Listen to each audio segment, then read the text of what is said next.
Your assignment has been left in the dust, and it's time for you to pick that assignment back up and start dreaming again. Hey everybody, Dr. Martin Williams here. You know what I do? I help people discover, develop, and deploy themselves into the world and make sure they don't lose themselves on the way. When we start talking about the dreams of a king, what are we really getting at right now? And it's really about this question. Are you dreaming something that's big enough that shocks you, but you know inside it's already been done? It can be done. This is real. And this is my thing. This is the way I influence the world. What is the pain of a sleeping king? Wow. What kind of pain does a sleeping king go through? When a king stops dreaming, nations starve. Man, woman, boy, or girl. When you stopped dreaming, you started dying, but not just you. When you stopped dreaming, everybody you were supposed to help started dying. When a dreamer stops dreaming, he or she's not the only person that starts to die. Everybody they were supposed to help starts to die. People are dying because you stopped dreaming. Things are happening in our world because you stopped dreaming. You stopped thinking that what you were dreaming had power to change, help other people. Your assignment has been left in the dust. And it's time for you to pick that assignment back up and start dreaming again. That's pain for you, but it's pain for us too.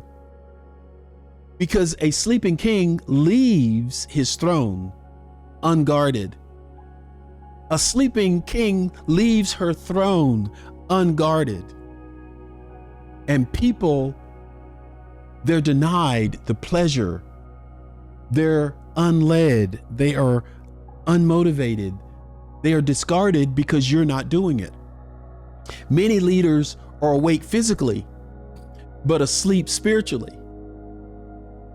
They're not carrying that dream into their awake life. Nebuchadnezzar is one great example of this. In Daniel 4, he lost his mind because he lost his vision. When you lose your vision, when you lose your dream, there's no reason for your mind to be at work.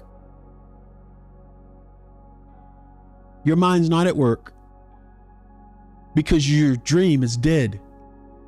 You've put it on the back burner. You've forgotten it. You've discarded it. You have so much pride, and pride can replace your purpose. And then the dream died. So many of you out there, you can't even remember what your dream really was. You don't carry it anymore. You stopped. Somebody told you as a kid, stop dreaming. Life is a reality.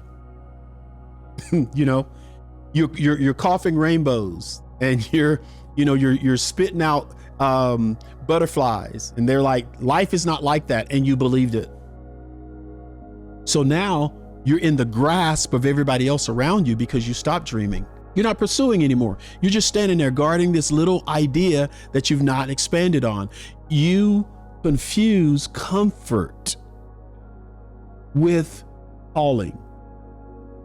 You're so comfortable that you've forgotten about calling. That we got to stop right now, right here, right up front. Do you agree? I hope you do. I hope you do.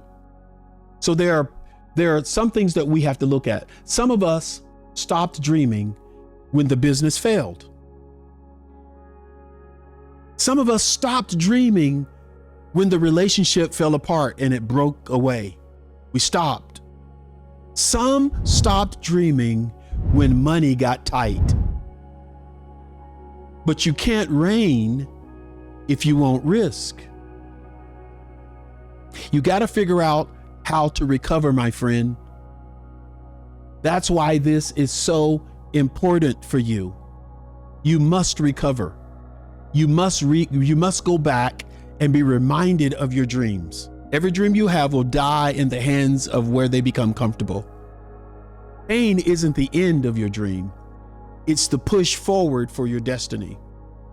When you feel pain in your life, it's really pushing you forward to follow your dream. Ask yourself a question. What dream did I bury because life got hard? What dream did I put away, put on the shelf, totally forget about because life got hard? You've got to revisit the last time you were excited about the future. What killed it? What killed your excitement about the future you're called to? You got to go back, pray, think, ask God to reawaken what was abandoned in you. Do it now. God, reawaken in me what was abandoned, what I forgot, what I gave away, what I decided not to do. Do that again in my life. Write it in your journal. Write it in your notes right now. Write it down and resurrect that dream. Resurrect that dream right now by doing one thing. Recognize it. When you recognize it, you resurrect it. You bring it back from the dead. You know, it's very important to remember that as you're becoming a king and you're having dreams, dreams demand interpretation. What am I talking about when I say dreams demand interpretation? A king can understand that seeing something is not the same as understanding it. You might have a dream in your head. You may have had a dream all your life. You may have this daydream, night dream, desire, whatever that is in your heart and in your head. You see it there, but you may not understand it. And it's very important not to just run with something that a vivid dream that you've had until you've had interpretation. A dream must be interpreted. It's got to be clarified. It's got to be confirmed before it becomes an action item that you can actually put your hands to and start to do it. Clarity is key. And let me just say this. You need to have clarity on what the dream is, when it's supposed to happen, who it involves, how do you do it, right? Because if you misstep, it could damage you, your reputation, other people, opportunities. It could shut down the window and shut down the door that you're getting so much revelation from. So interpretation is very important. I think that's why God puts Joseph in Pharaoh's life. He put Joseph in Pharaoh's life to interpret, and for everyone else that are investors or people who are going to be involved in this, he put Joseph in his life. You and I need a Joseph. You and I need people to help us understand what we're doing and why, how to help interpret the dream that we're having. You need people who speak in spiritual language, who are around you. You need a coach. You need someone who helps you understand exactly what this dream means, how you're supposed to function in it. Because every king has a dream. Every one of us has a dream. So when Pharaoh had his dream, the story is great. When Pharaoh had his dream, but Joseph had an interpretation. And listen to what happens to kings. When they don't have an interpreter, they can't sleep. They can't think. And this dream is going to keep coming and coming and coming until it's interpreted. So Joseph didn't have a platform. He wasn't a person who had a shingle hanging out there or a website or a social media account that said, "Hey, I'm the dream interpreter." He didn't, but he had a perception. He knew his time was coming. Do you know that? So even in prison, he knew that he had to get ready. That's why he talked to the wine taster and the bread maker. He talked to both of them and said, "Hey, when the chance comes, don't forget me when you're in the presence of the king. Don't forget me." One of them forgot him, and then the other one didn't forget. And the king was like, "I cannot sleep." So Joseph was called for. My friend, that's divine partnership. That's divine partnership. One sees and another translates. One person has a dream and another person can fit that dream into context and actually make it happen. If you're a king, why am I spending so much time on this? Because if you're a king, you could be having dreams you can't interpret. You don't understand what they mean. You don't know what to do with them. You don't know what time it is. And you need someone to give you insight into those dreams, help you interpret them.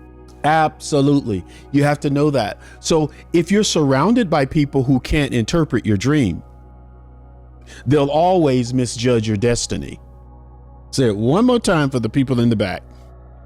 If you're surrounded by people who can't interpret your dream, they will always misjudge your destiny because they don't see the dream. They don't understand it. They think you're waking up talking about cows and corn, or we're not talking about cows and corn. We're talking about 7 years of prosperity and then another 7 years of drought. Kings have to build councils for clarity. You and I, people like you and I, we need mentors. We need strategists. We need spiritual advisors who can really discern what the dream is and what God is really doing in our lives. My question to you is, who interprets your dreams? Who interprets your dreams? Who do you have around you that's good counsel? Who's your coach? Who are those people that you trust with your dream that you have? Are they qualified to be in the room with you? Do they have the right mindset? Have they ever done, is this their history to interpret or to strategize or to implement? If it's not, these are just friends, loved ones. Have a great relationship with them, but you're not going to take their advice. They're not in a place where they can give you advice. So evaluate your circle. Do you promise? Evaluate your circle. Royal dreams require royal company. Can you say it out loud with me? Royal dreams require royal company. That's the only way your royal dream is going to happen. You got to be around the right people. They're the ones that make this happen for you in your life. So if you're listening to this, it means your dream is not dead. It might be dormant, but it's not dead. The dream inside of you is still there. If it was not there, you would not be here. It's that dream that keeps you alive. It might be dormant, but understand God brought you here today to hear this particular broadcast, to hear this video, to hear these words in this time, because we need your dream to be awakened today. Subscribe and go ahead and watch the next video.